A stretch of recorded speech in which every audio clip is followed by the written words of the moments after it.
and the budget committee to order. Please stand for the pledge of allegiance. The flag is.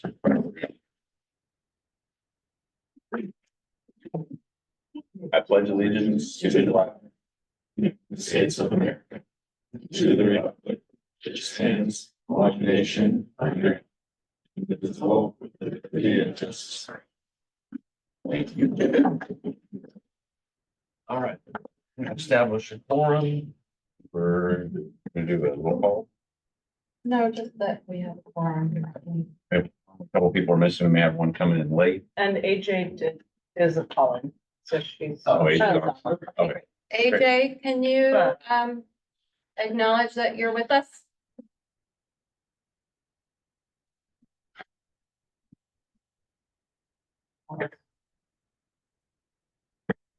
AJ, are you able to hear us?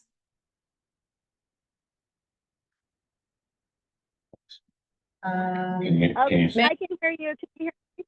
Okay, good. Yep, we heard you. Thank you. Okay, Thanks. perfect. Yep, I'm here. Thank you. You're a little quiet, but maybe you're somewhere. All right, let's jump into the approval of the minutes. Is there a motion to approve the minutes? Mr. Chair, I'd like to approve the minutes of May 21, 2024, as shown in Exhibit A. Second. All right, we have a motion to approve the minutes in a second. Any questions, comments? All right, if there's none, then all in favor, Aye. all opposed? Hi. Gotcha, AJ, thank you. All right. Motion. With that, I think that's just a delay. yeah. Just gotta wait a few seconds, Chris. AJ, that was a approved motion, correct? It was an I.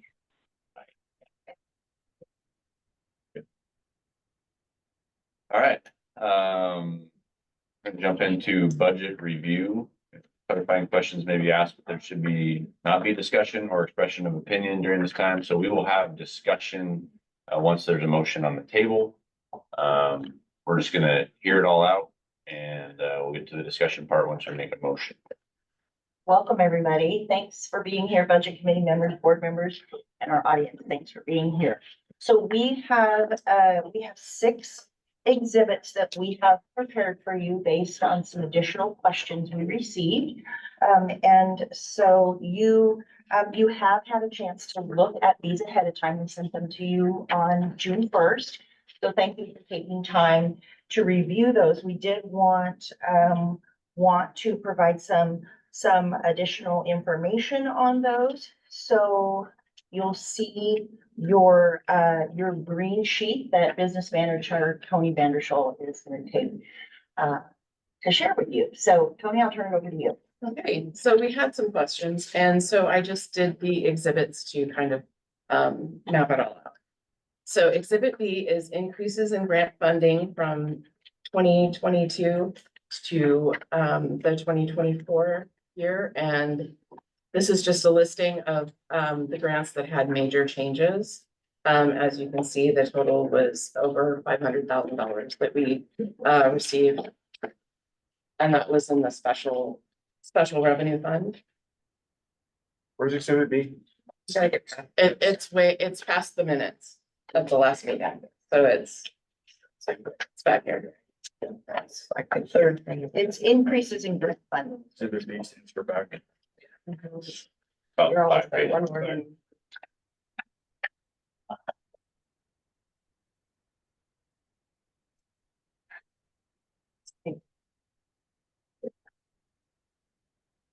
Everybody find it? Everybody got it? So the next page is exhibit C, salary total changes 2021 through 2024-25. The data includes a summary of each employee group's salary, totals and FTEs from year to year. With a total at the right-hand column of changes, there's also a line item for the total of benefits and payroll costs. Just to note that FTE is full-time equivalent position. Tony, can I interrupt real quickly? Sorry. Sure. Are you gonna put those up by any chance? So people in the audience know what they're talking about, or They're up on our website Yeah, right now. they've been up. So, Okay, we're not gonna project anything tonight. okay, Just checking. I had Yeah. some people looking. yes, Okay. Sorry, no problem. Okay, it sounds like they did not get up on the website, so we. I think. I But we have can some do it copies, right? now. No, well, yeah, no, no, Okay. but I'll. Oh my gosh, I think I can do it. Yeah. It's a, It'll be a work in progress, so Yes. we're getting them up at the we're just. drop of a hat. It's not done. Okay, so we'll just pause for here. Oh, yeah, printed them out, then I. There's someone wants these. Yeah, next copy. I. There we go. don't know. Can I make copies? Thank you. I have two. Some people. Really good, yeah. Can I make that copy? You have a couple. Or I guess I should have another. Yeah, we have a couple more we're gonna have. I can actually. Well, if I can.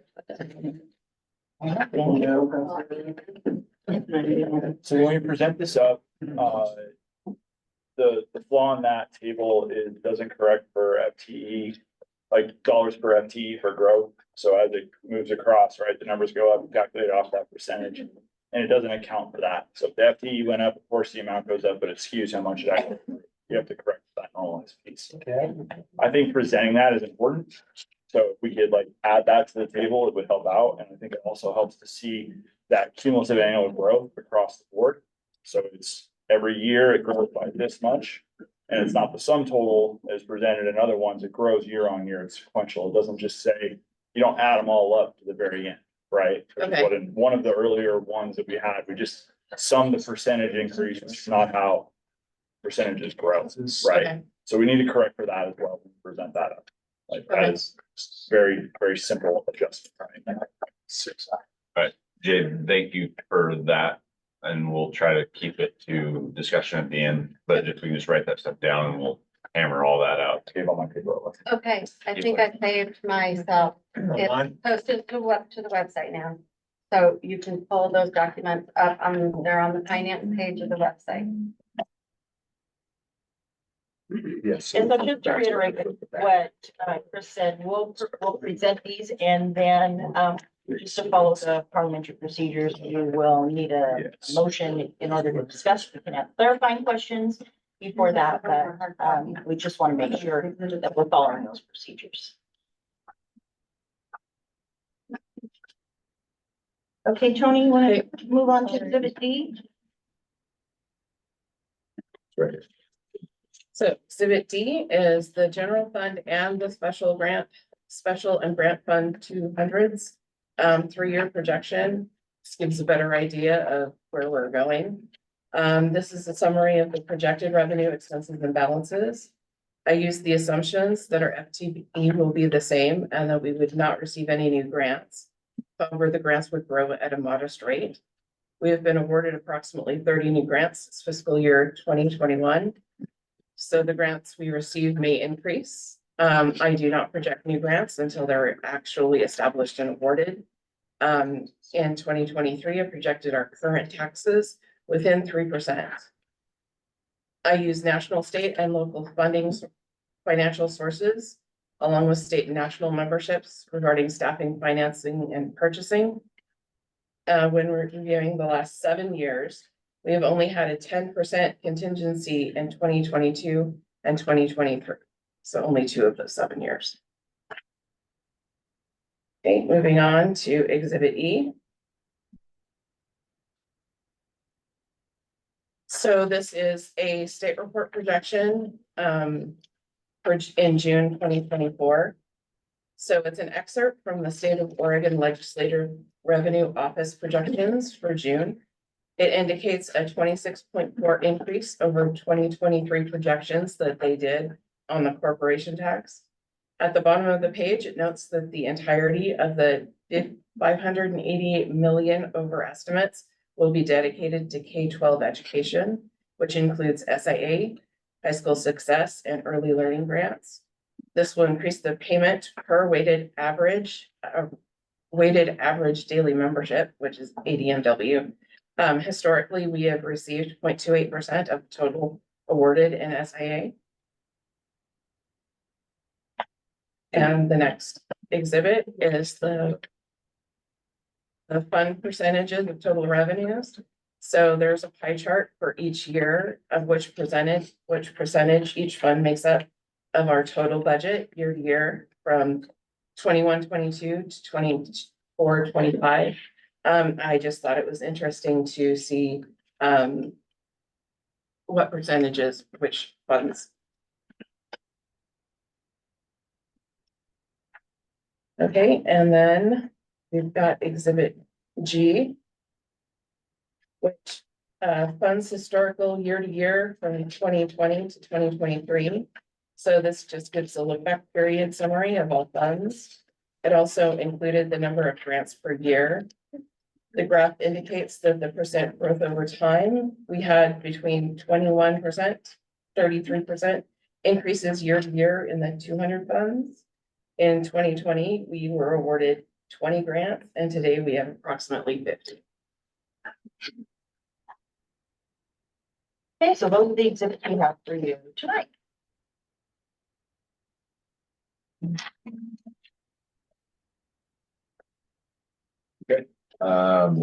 So presentation's been completed, the budget review information's been passed out.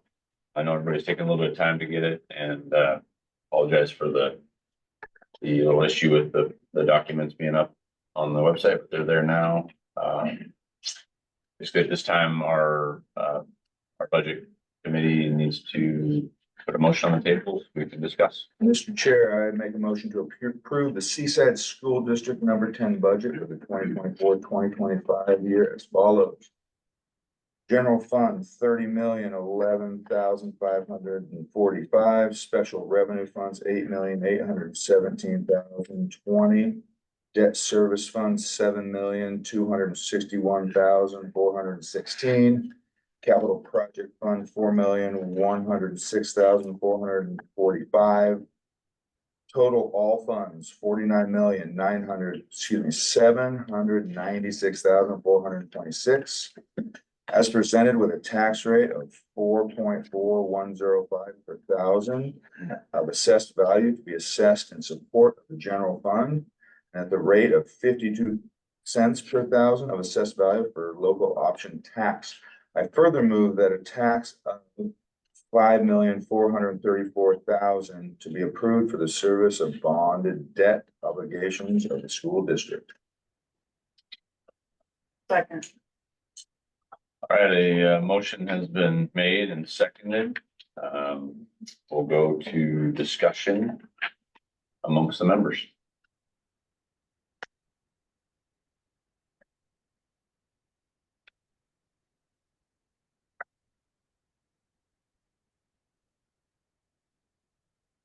I'll start. I shot a note, but I think it's important we begin with, we just had a motion to approve a $30 million budget. I just want to make sure we all understand that we will not bring in 30 million this year. We're starting with 6 in the bank and we're going to bring in 23, 24. So we're approving a plan that will reduce our cushion, our contingency fund, our savings account, if you will. And the projections we have here look like that will continue. So a couple of questions just for you, Tony, real quick. So we're going back here.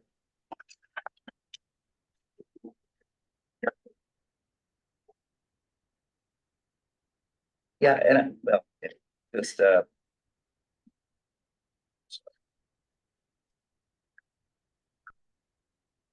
so on the charts here, I think these 4 charts you'd mentioned, we were over the 10%. Now, I don't know when that policy was set. That was something the previous board did.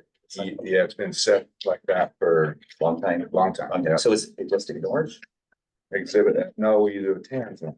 So we used to do a TANs loan. Well, yeah, I know, to but I then mean, but get when that we money drop back the to loan, be that, to get that 10%. if the committee should understand that we have a policy exception. which we would. Right, so, but we aren't doing any policy stuff for Okay, board but members, we're. Let me just, I'm just making comments here. Okay. Yeah, so number two, okay, so if we're going to go ahead and deal with this board issue, going for the 10%. We plan to overspend every year, we're going to drop quite a bit lower than. And I would argue that there's needs that need to be somehow fitted in this budget in the future. So I know we're running tight on time and we don't have a lot of time, but I think, this is a budget that puts us on a course that could really put us in a spot that we're not in today, and we're in a pretty comfortable spot today. But we're committing to annual expenditures that we don't have the income to offset. And I don't know what that's gonna look like. And so that's why I think it would be helpful to project. What do we realistically think we can see in grants? And where will we see the improvements in income to bring our expenses and income in line? So we have our grants in exhibit. Exhibit B. Exhibit, exhibit C. Well, 6 I mean, that's fine. If we just land on this projections, because I really, this is a public document. We show that it's the same comment I made before. And by putting together, again, I see the surplus deficit, red numbers as far as we can see. So this document we have here. So, exhibit D, right? Grant and general fund projections shows, and I think it's important to note that, as Tony said, last year, our projections were, for revenue was within 3%, which is actually quite accurate.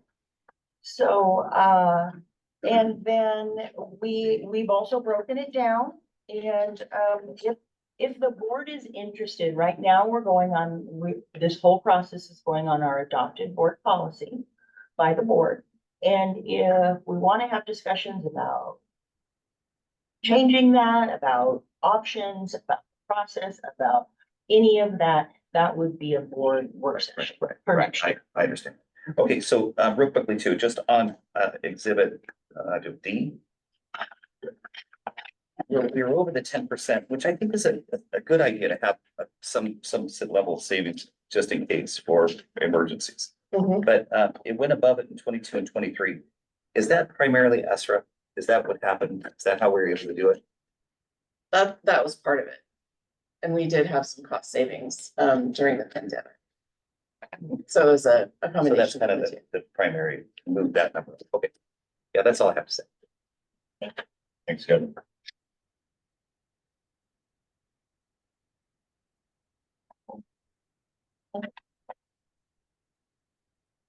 Tony, just for my clarification, can you just review the grant projections just a little bit clearer? I mean, only because we're kind of going through it pretty quick. Sure. The information is just a little bit fresh and Mhm. just for my full clarification on when you put the grant projections Right. out there and how you kind of built that together. So I went off, so I did the projections before June. So I did not, I didn't get the legislative projections until after this was completed. But what I do is I take the grants that we already have and I project out a modest amount of growth. Another thing that I'll add to that, Chris, is that a number of these grants are awarded to us in biennium, so for 2 years. And as it says on here, for instance, the newest grant we have is early literacy grant. I'm on exhibit B. The early learning grant, we're in the first year, 2 year. And so what they do each year is they tell us what it is for 2 years and they tell us, okay, for the first year, this is what we get. And in the second year, sometimes that's adjusted. And 9 out of 10 times we're getting more. Mhm. And then as it shows here, like high school success, those are in 2 year. She has their 21 to 23 to 23 to 25. But what we're reporting is this 24, 25. And then that's great. That's helpful. Is on the grants, you mentioned the increase in numbers over the last several years, right? Mhm. What was it? What were those numbers again? So.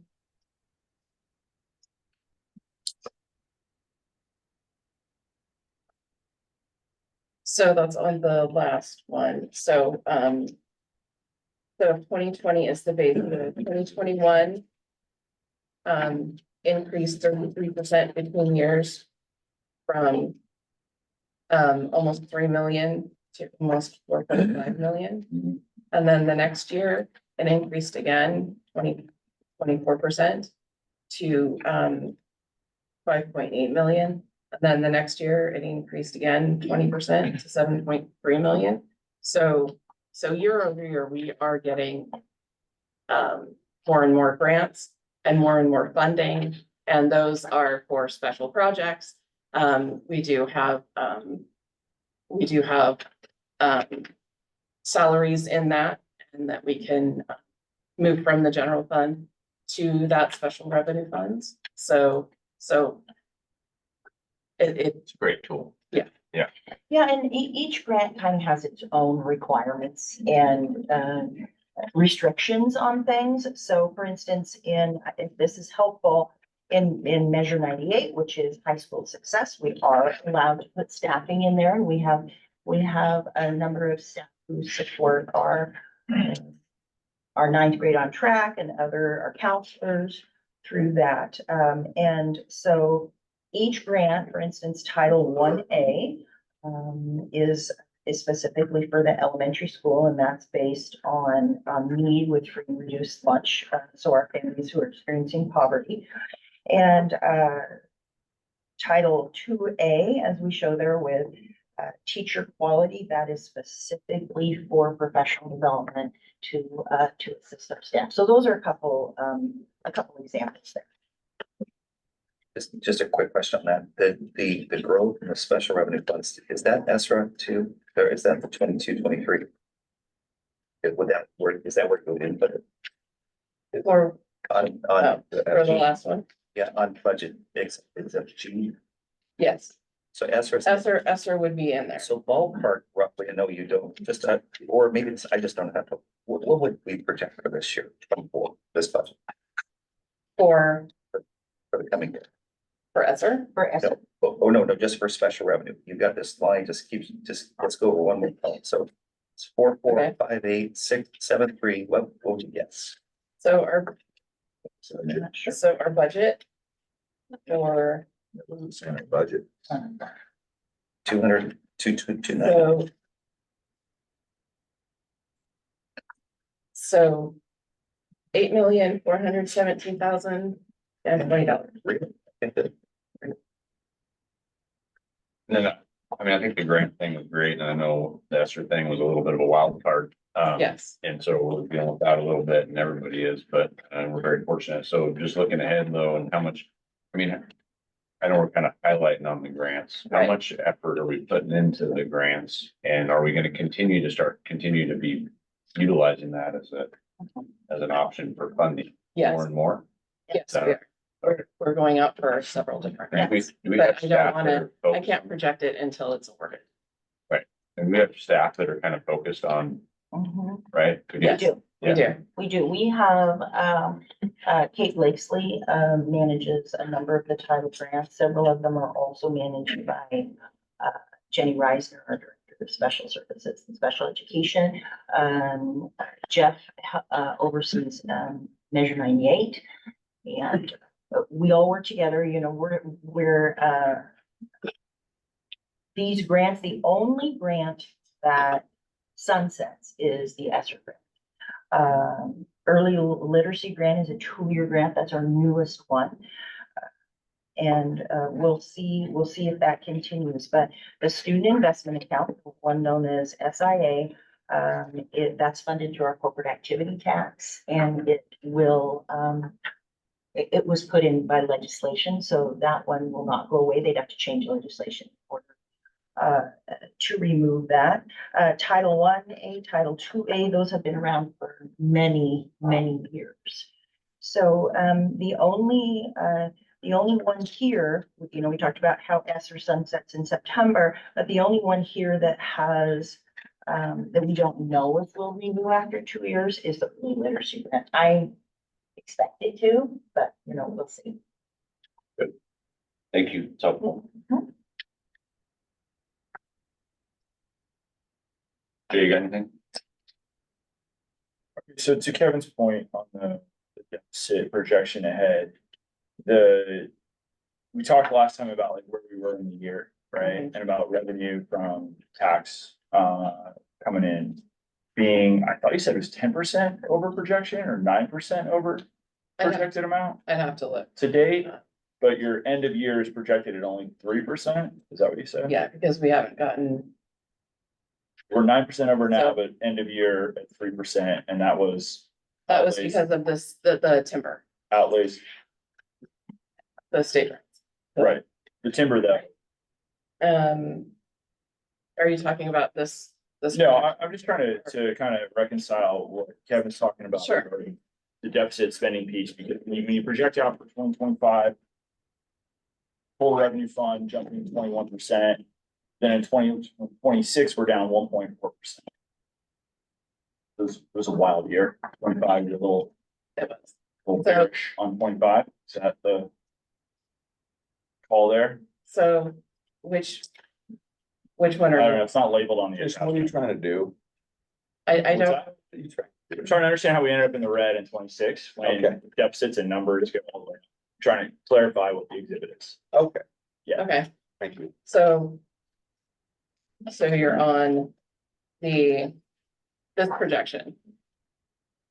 Yes. Okay, so what happens is we go into the year and we assess what we can do with grants and what general fund is projected at. Taxes, timber, Yep. things like that. And then we see SIA has grown, we can put money, put FTEs into that. So we reassess Right. based on what the award amount is. Okay. Okay, so the reason there's a deficit projected the reason we're clean in 25 is because of a really great budget in front of us. The reason there's a deficit in 26 is because of a projection in total revenue declining at 1.4%. And then it jumps back up in 27. Well, so can I, this is As a a discussion. projection, So That's just the projection that, Right. right? As a because projection. we have a lot of houses are selling. And so I project that it's gonna go up, but the housing bubble may break, it might not, so we're projecting based on that. So the head scratchers, if you're looking at this exhibit, here. All the numbers go, basically up, except for one, and that's the general fund. Which is called, in this one here, it was called, so it starts at 6.3, the general fund, or and then it kind of goes down. So we're funding those losses through that. All other categories are gonna go up or higher. But that one category will keep going. That's our savings account. So it shrinks, and we get to a point where. And I think this, we need to look at, I was just at the high school and the landscaping, it's just one of those things, but we have to have money to take care of these assets that the community has invested once in a generation sort of money, $130 million for real estate. We are not reserving nearly enough to take care of this $130 million, I don't think.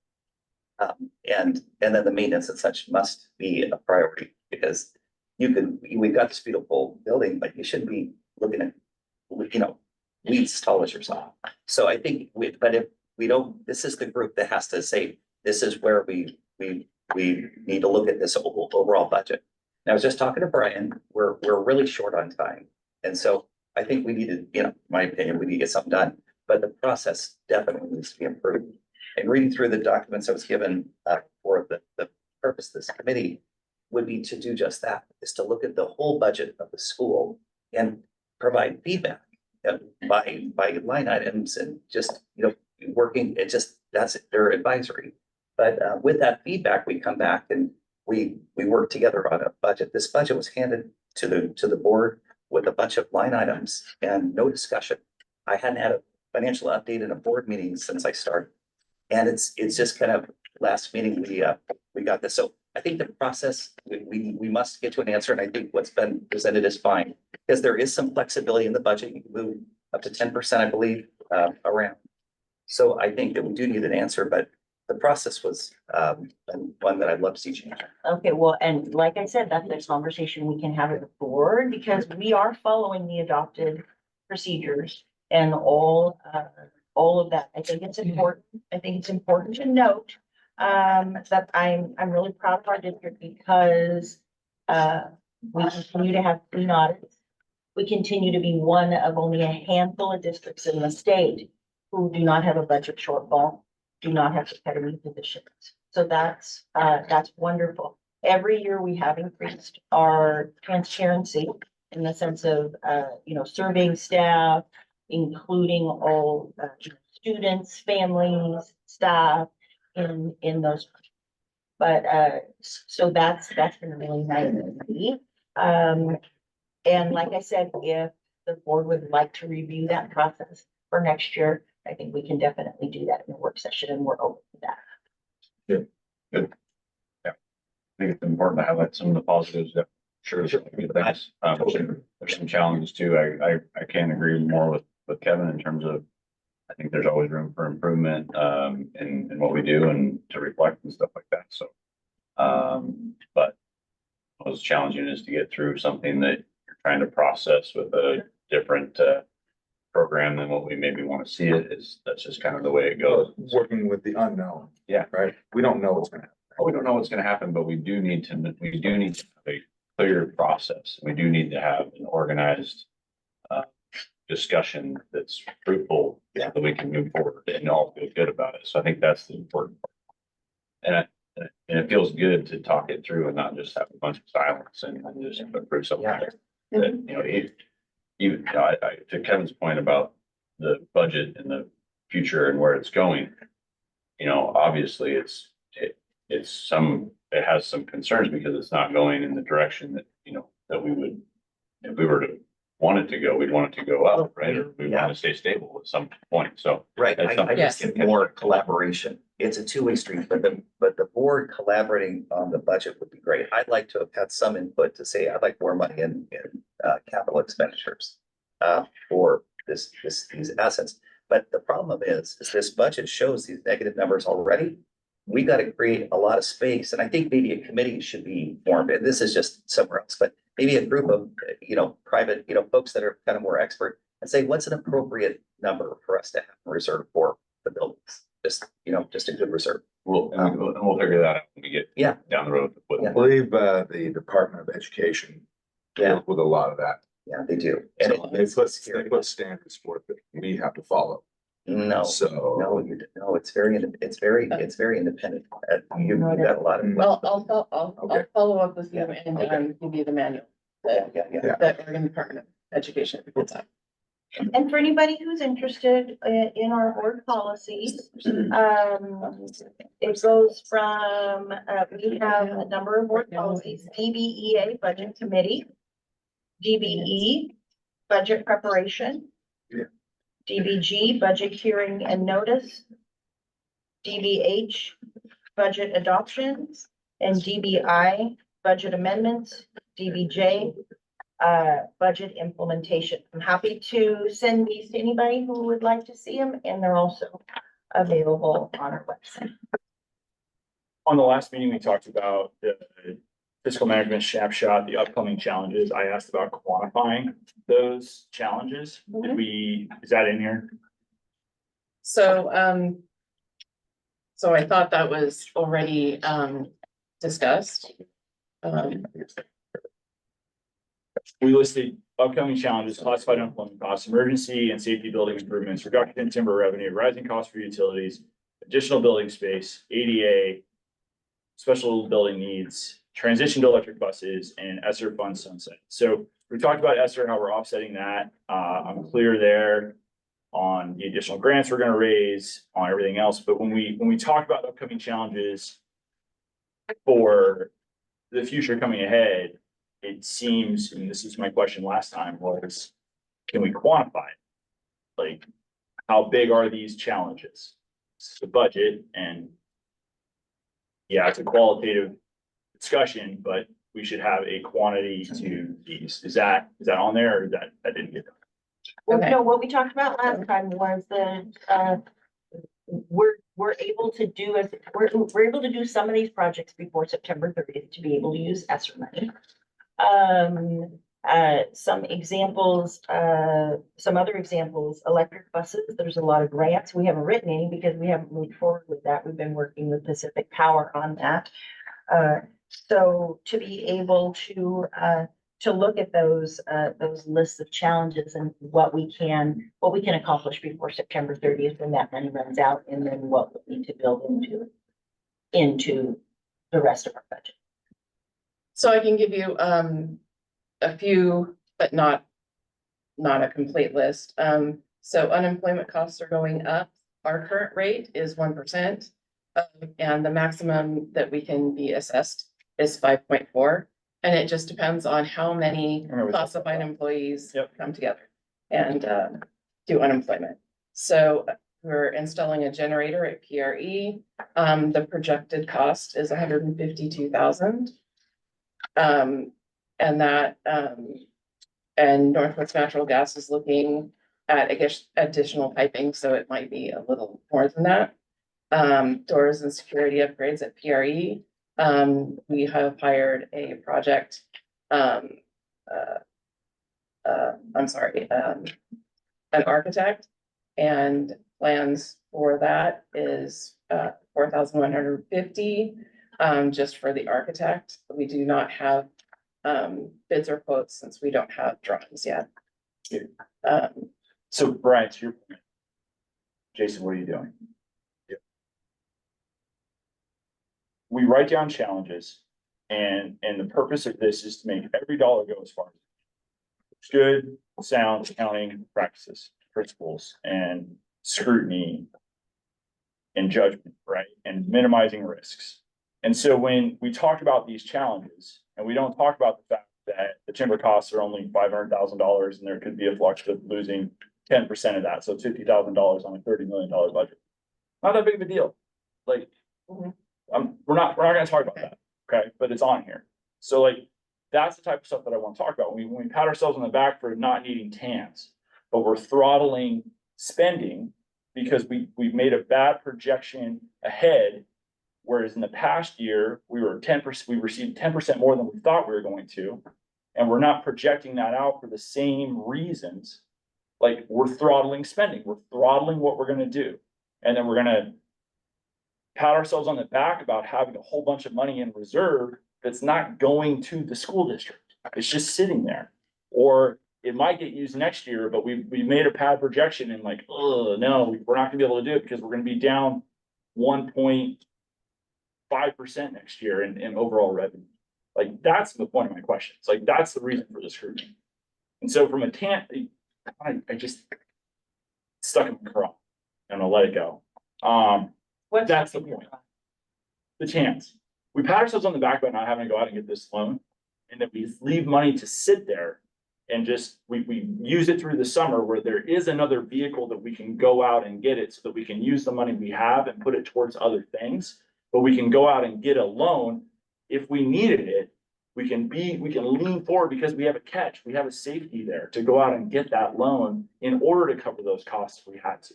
And yes, there'd be a servicing fee for it. I understand that piece of it. But I don't think that we are so conservative in that estimate and these projections. And then everything historically has led up to it as being much more. Like, that's the point that I'm trying to get at in these questions. Does that make sense? Like, I get it. It's stuck in my craw. But like, no, that's fine. Okay. And that's your job.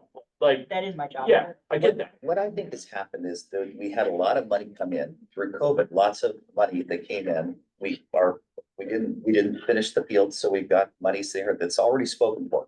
So they got a lot of money that sits there in the beginning fund balance, which is part of our revenues. They count that as revenues. in the business world, that's not how it's done, but it's totally correct. That's how you do it. So, so we got all this money in, and this budget, I don't think is that tough because it's here. It gets a lot tougher next year and the next year and the next year because we can't fund losses. The only reason you need a tax anticipation note, which is a payday loan. If I can't get through to my next paycheck, I go to get a payday loan. It will be paid with your first state reimbursement. So these are, the only reason you need that is if you overspend, because currently we don't need it. We don't need it. And the only way we get to where we do need it is if we spend out of reserves to the point where they're not enough to cover us for the full 12 months. And we're on a track to do that. That's what I see. That's why I just think that next year's budget will be much more difficult. This year's budget's fairly easy, I think.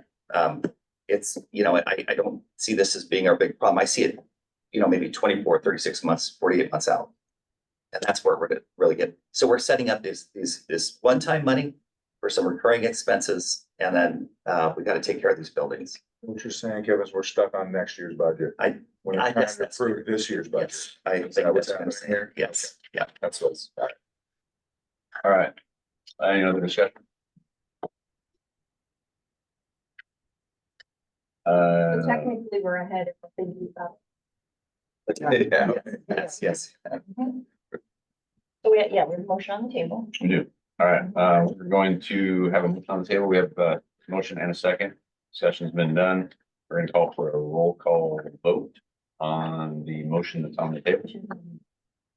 I will restate the motion. The motion that has been made is a motion to approve the Seaside School District number 10 budget 2024-2025 as follows. General fund, 30,011,545. Special revenue funds, 8,417,020. Debt service funds, 7,261,416. Capital project funds, 4,106,445. Total all funds, 49,796,126. As presented with a tax rate of 4.4105 per 1,000 of assessed value to be assessed of the general fund at the rate of 52 cents per 1,000 of assessed value for local option tax. I further move that a tax of 5,434,000 to be approved for the service of bonded debt obligations of the school district. Do a roll call vote. We'll start with Shannon. Aye. All in favor? Yes. Jason, No. Michelle. Aye. Nancy, Yes. Sandra, Yes. Ernie, Yeah. Brian, Yes. Yes. AJ, Yes, I. all right. The motion passes. Want to announce that there will be a public hearing on Tuesday, June 18th at 6 p.m. at the school board meeting for adoption of the budget. I want to thank the budget committee members for all your service. I think it's important to go through the process. I value everybody's time, opinion, and efforts. I know it's a lot, and it takes all of us, so we appreciate that. There will be no further business tonight. The meeting of the budget committee is dismissed. Thank you. Thank you. Bye.